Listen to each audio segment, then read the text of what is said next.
السلام عليكم ورحمة الله وبركاته. أهلا معكم عبد الرحمن. أم، امبارح كان في مفروض كان في حلقة من برنامج كنت عامله نسميه خاص مع عبد الرحمن، بس الحلقة بتاعت امبارح دي فشلت. بس المهم يعني بقول لكل المتابعين، يعني احنا شفنا امبارح اتحاد الجزائر فاز على الزمالك 2-0، وشفنا اول امبارح الاهلي خسر من الوداد 2-0، ونادي سموحة خسر من الهلال السوداني 2-1. عموما كده بقى بقول للمتابعين للمتابعين من السودان ألف مبروك، وللمتابعين بقول لمتابعيني من المغرب ألف مبروك، وبقول لمتابعيني من الجزائر ألف مبروك. إن شاء الله يكون لنا في المرة الجاية حظ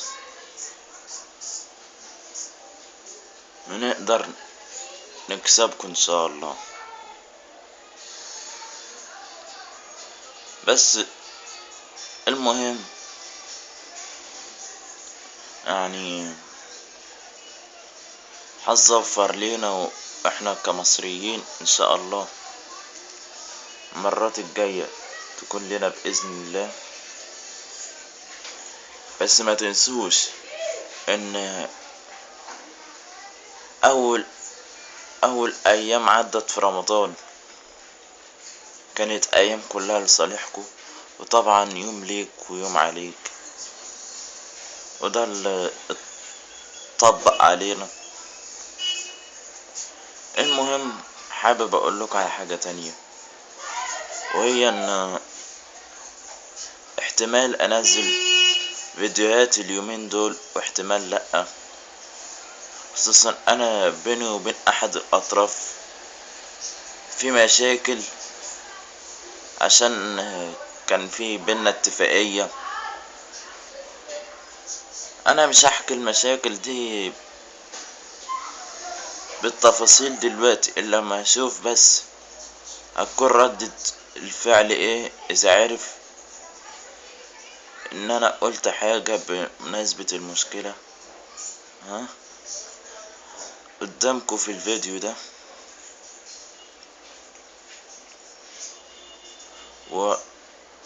وظهرت منه ردة فعل غير مرغوب فيها. هحكي التفاصيل واحكي كل شيء. المهم بقى، انا لو نزلت بعد شوية حلقة هيكون حظكم، لو نزلت بكرة حلقة هيكون حظكم، في اي يوم من الايام لو نزلت حلقة في الايام الجاية هيكون حظكم. الدراسة عندنا قربت، تبدأ الدراسة عندنا في شهر اغسطس بتبدأ الدراسة، وخصوصا دلوقتي احنا في الثانوية العامة دلوقتي داخلين تالتة ثانوي، والسنة دي هتكون طويلة، وسنة نعلم بها الا ربنا. المهم بس يعني ان شاء الله اعرف اعدي السنة دي، وبعد كده بقى الختام.